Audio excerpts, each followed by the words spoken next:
আসসালামু আলাইকুম। আজকে প্রথম আলোতে একটা গুরুত্বপূর্ণ রিপোর্ট। পুরনো ঢাকায় নৃশংস হত্যাকাণ্ড, বিএনপির ১৬ বছরের ত্যাগ কি ধুলায় মিশছে? এটা একটা প্রশ্নবোধক বিষয় সামনে এনেছে তারা, এবং খুবই সঙ্গত। এই হত্যাকাণ্ডের পর থেকে, হত্যাকাণ্ড ঘটেছে বুধবার, প্রকাশিত হয়েছে শুক্রবার, মানে দুদিন পর। তারপরে প্রশাসন নড়ে চড়ে বসেছে ওই ভাইরাল ভিডিওটা দেখে, এবং তার নৃশংসতার চিত্র দেখে সারা দেশের মানুষ কেঁপে উঠেছে যে একেবারে সজ্ঞানে কিভাবে, মানে প্রকাশ্যে শত শত মানুষের সামনে পিটায় মারতে পারে।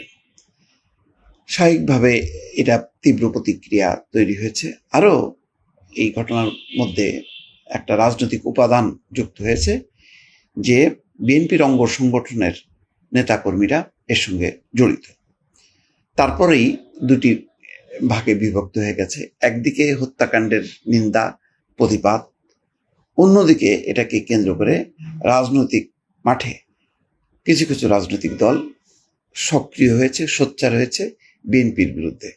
এমনিতেই টানাপোড়েন, যে বিভিন্ন ঐকমত্য কমিশনে নানা বিষয়ে বিএনপির সঙ্গে ফয়সালা হচ্ছে না, তার মধ্যে এই ঘটনাটা আসার পর বিশেষ করে এর মধ্যে সবচেয়ে বেশি সক্রিয় ইসলামী আন্দোলন, এনসিপি এবং জামাতে ইসলাম। তারা একযোগে বিভিন্ন ফ্রন্টে তাদের অঙ্গ সংগঠনগুলো রাস্তায় নেমেছে এবং প্রকাশ্যে জিয়াউর রহমান, বেগম খালেদা জিয়া, তারেক রহমানকে উদ্দেশ্য করে একেবারে যা তা স্লোগান দিচ্ছে, বক্তব্য দিচ্ছে।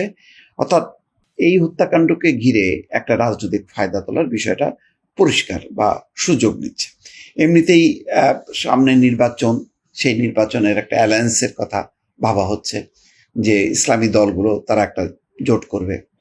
অন্যদিকে এনসিপি হয়তো সেই জোটে থাকতে পারে। বিএনপির সঙ্গে মতদ্বৈততা চলছে, আসন সমঝোতাও হয়তো এর মধ্যে ভেঙে গেছে, যে বিএনপি মানে কতটা ছাড় দেবে না দেবে সেই বিষয়গুলি হয়তো ফয়সলা হয়নি। যার কারণে হঠাৎ করেই রাজনৈতিক মাঠে বিএনপির বিরুদ্ধে এমনিতেই বক্তব্য আসছিল কয়েকটা সংগঠন থেকে, জামাতে ইসলাম, ইসলামী আন্দোলন এবং এনসিপি থেকে। তার মধ্যে এই ঘটনাটা, মিটফোর্ডের সোহাগের হত্যাকাণ্ডটা একেবারেই সেটি দূরত্ব বা বিভক্তি, তিক্ততা চরম পর্যায়ে। কালকে দেখলাম যে তারেক রহমান থেকে শুরু করে মির্জা ফখরুল সবাই এই হত্যাকাণ্ডের একযোগে নিন্দা করেছে, বক্তব্য দিয়েছে।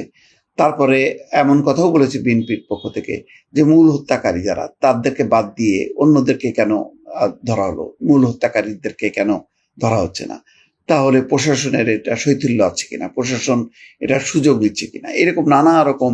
হঠাৎ করে মানে এই হত্যাকাণ্ডের সঙ্গে সঙ্গে রাজনৈতিক পরিস্থিতিরও একটি অবনতি ঘটেছে বলা যায়। ফলে একটা রাজনৈতিক সংকটও, সোহাগ হত্যাকাণ্ডের ব্যাপারকে ঘিরে একটা রাজনৈতিক সংকটও তীব্র হচ্ছে। এইটা শেষ পর্যন্ত কোথায় গিয়ে দাঁড়ায়?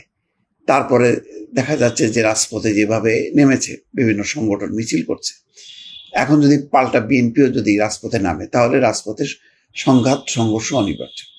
অথচ ওই ঘটনাটাকে হত্যাকাণ্ড হিসেবে চিহ্নিত করে মানে কারা জড়িত তাদেরকে ধরা, এবং শুধু মিটফোর্ড এলাকা না বা লালবাগ এলাকার বিষয় না, সারা বাংলাদেশে যদি এই চাঁদাবাজদের বিরুদ্ধে যদি ঐক্যবদ্ধ একটা প্রতিরোধ গড়ে তোলা যেত, তাহলে সবচেয়ে ভালো হতো। এমনিতেই বিএনপি নানাভাবে বিব্রত, এটা বলার অপেক্ষা রাখে না যে তৃণমূল পর্যায়ে বিএনপি নেতাকর্মীদেরকে তারা সামলাতে পারছে না। 7,500 নেতাকর্মী বহিষ্কার করেছে বিএনপি, কিন্তু তারপরেও সামাল দেওয়া যাচ্ছে না।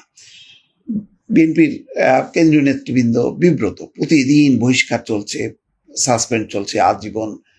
তাদেরকে বহিষ্কার করে আইন শৃঙ্খলা বাহিনীকেও তারা বলছে যে ব্যবস্থা নিতে, কিন্তু আইন শৃঙ্খলা বাহিনীও শিথিল, পুলিশ প্রশাসন বিব্রত, অথবা তাদের মধ্যে একটা শৈথিল্য, ভয়, কখন তারা মানে ঘেরাওয়ের মধ্যে পড়ে। যেমন ঘটেছে পাটগ্রামে, সেখানে বিএনপির নেতাকর্মীরা হামলা চালিয়ে মানে সাজাপ্রাপ্ত 2 আসামিকে তারা ছিনিয়ে নিয়েছে। পাশে হাতীবান্ধা থেকে পুলিশ সেখানে যেতে পারেনি, তারা ঘেরাওয়ের মধ্যে পড়েছে। তারপরে পটিয়াতে আবার বৈষম্য বিরোধী ছাত্র আন্দোলনের চাপের মুখে সেখান থেকে ওসি প্রত্যাহার হয়েছে। ফলে পুলিশ একটা নাজুক অবস্থার মধ্যে আছে, প্রশাসন বিব্রত, কি করবে না করবে। এই অবস্থার মধ্যে যেই ঘটনার প্রবাহটা সামনের দিকে যাচ্ছে, একটা বড় ধরনের নৈরাজ্য সংকট দেখা যাচ্ছে। সেনাবাহিনী কি আসলে চুপচাপ বসে আছে?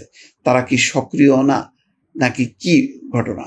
মানে কেন নিয়ন্ত্রণ করা যাচ্ছে না এটা কেউ বুঝতে পারছে না। কিন্তু রাজনৈতিক বিরোধ কিন্তু ক্রমেই ভাঙা হচ্ছে আস্তে আস্তে।